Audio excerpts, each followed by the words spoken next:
Hello बच्चों। आज मैं आप लोगों को क्लास सिक्स की जो आपके पास लेटेस्ट एडिशन की एनसीईआरटी की बुक है ना, उसमें हमने ना अपना chapter number 6 perimeter and area start कर रखा है।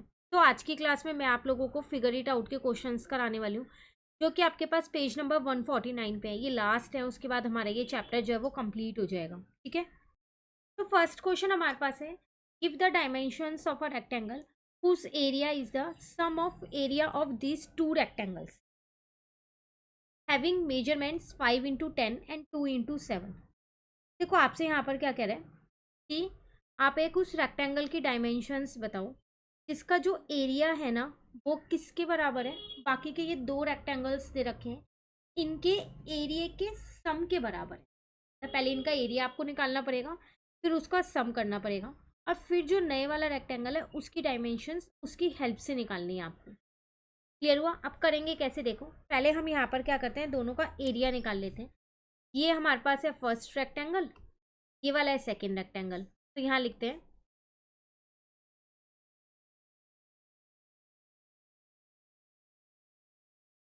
एरिया ऑफ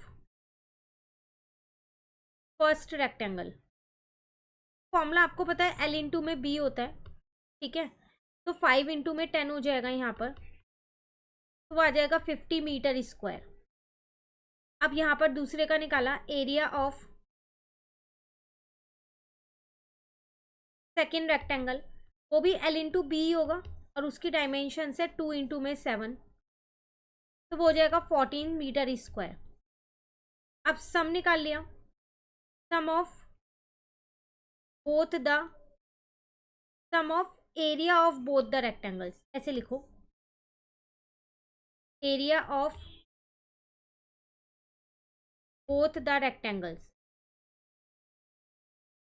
तो उनका सम कितना हो जाएगा, 50 + 14 कर देंगे तो 64 मीटर स्क्वायर हो गया।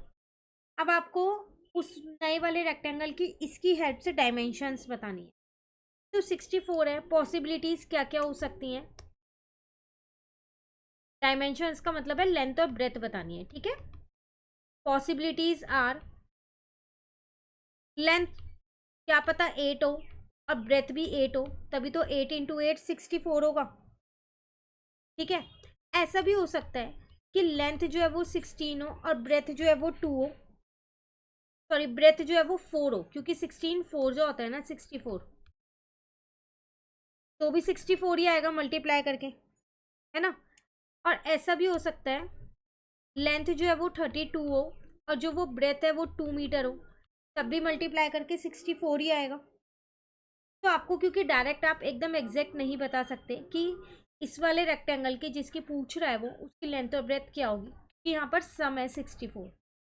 तो जो जो पॉसिबिलिटीज़ हो सकती थी वो मैंने यहाँ पर लिख दिया। 8 8 जा 64 होता है, 16 4 जा 64 होता है, 32 2 जा 64। बाकी इनमें से कोई सी भी एक डायमेंशन उस वाले रेक्टेंगल की हो सकती है। क्लियर है? चलिए क्वेश्चन नंबर 2 आपसे क्या कह रहे हैं, the area of rectangular garden that is 50 metre long is 1000 square metre, find the width of the garden. एक रेक्टेंगुलर गार्डन का एरिया और लेंथ दे रखी है, विड्थ निकालनी है। बहुत आसान है ये क्वेश्चन तो आपके पास। तो एरिया ऑफ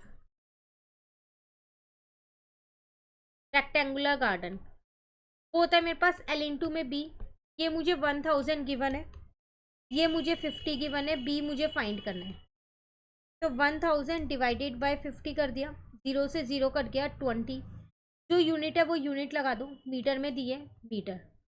तो आपके पास विड्थ निकल के आ गई सॉरी, कितनी आ गई, 20 मीटर। क्लियर है? चलिए आते हैं क्वेश्चन नंबर 3 पे।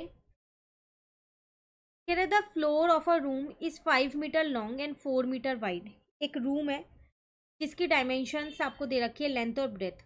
अ square carpet whose side are 3 metre in length is laid on the floor. अब इस फ्लोर पे आपको एक स्क्वायर कारपेट बिछाना है जिसकी साइड है 3 metre. Find the area that is not carpeted. वो एरिया बताओ जहाँ पर कारपेट नहीं लगा होगा। तो पहली बात तो आपको ये पता होना चाहिए उस फ्लोर का, रूम का जो फ्लोर है उसका कितना एरिया है और कारपेट कितना एरिया ले रहा है। जो नहीं ले रहा होगा वो नॉट कारपेटेड ही होगा, है ना। तो हम यहाँ पर पहले निकालते हैं अपना एरिया ऑफ रूम।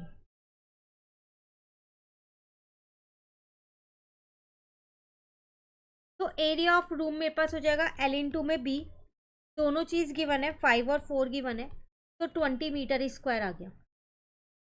ठीक है, अब मैंने एरिया ऑफ कारपेट भी निकाल लिया है साथ साथ। कारपेट स्क्वायर शेप का है, तो इसका मतलब उसका एरिया साइड इंटू साइड होगा, और उसकी साइड मुझे क्वेश्चन में कितनी गिवन है, 3 गिवन है, तो 3 इंटू 3, इसका मतलब मैं यहाँ कह सकती हूँ कि ये मेरे पास हो गया 9 मीटर स्क्वायर। तो रूम का एरिया है 20 और कारपेट का एरिया है 9, तो एरिया नॉट कारपेटेड कैसे निकलेगा? जितना रूम का एरिया है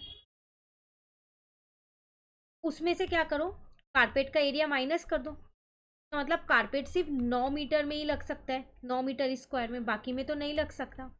तो 11 मीटर स्क्वायर ऐसा एरिया है रूम के अंदर जिसके ऊपर कारपेट नहीं लगा हुआ। ठीक है, चलिए नेक्स्ट क्वेश्चन 4 पे आ गए हम।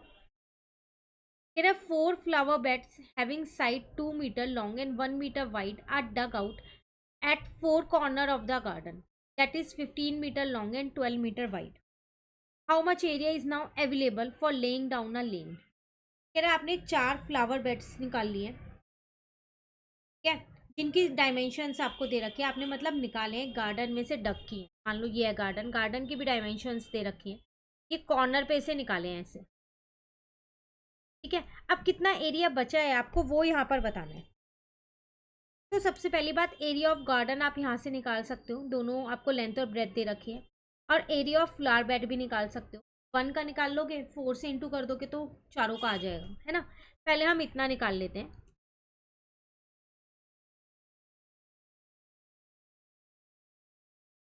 तो एरिया ऑफ गार्डन मैंने निकाला L/B करके, 15 इंटू 12 मुझे यहाँ पर गिवन है, इसका मतलब 180 मीटर स्क्वायर आ गया।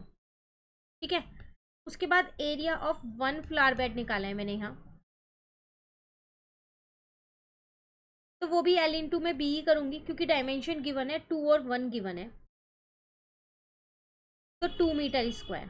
अब 4 का निकाल सकती हूँ, तो एरिया ऑफ 4 फ्लावर बेड्स, तो 2 इंटू में 4 8 आ गया। अब कह रहा था कितना एरिया बचा है लॉन के लिए, तो एरिया अवेलेबल फॉर लॉन वो कितना है, एरिया ऑफ गार्डन में से क्या करो माइनस कर दो एरिया ऑफ 4 फ्लावर बेड्स। ठीक है, तो 180 माइनस का 8 कर दो, इसका मतलब 172 मीटर स्क्वायर एरिया अभी भी बच रखा है। क्लियर है, चलिए 4 क्वेश्चंस कर लिए, टोटल आपके पास 8 क्वेश्चंस हैं, बाकी के 4 क्वेश्चंस मैं नेक्स्ट क्लास में कराऊंगी। कहीं पर भी आपको दिक्कत लग रही हो इसमें तो आप कमेंट करके पूछ लेना। वीडियो अच्छी लगे लाइक ज़रूर करना, फ्रेंड्स के साथ भी शेयर कीजिएगा, इस चैनल को भी शेयर कीजिए। इस चैनल पे आपको इस बुक के सारे चैप्टर्स मिलेंगे। अब इसके बाद कौन सा चैप्टर करना है जल्दी से कमेंट करके बता दीजिए क्योंकि ये तो ख़त्म ही होने वाला है। Thank you.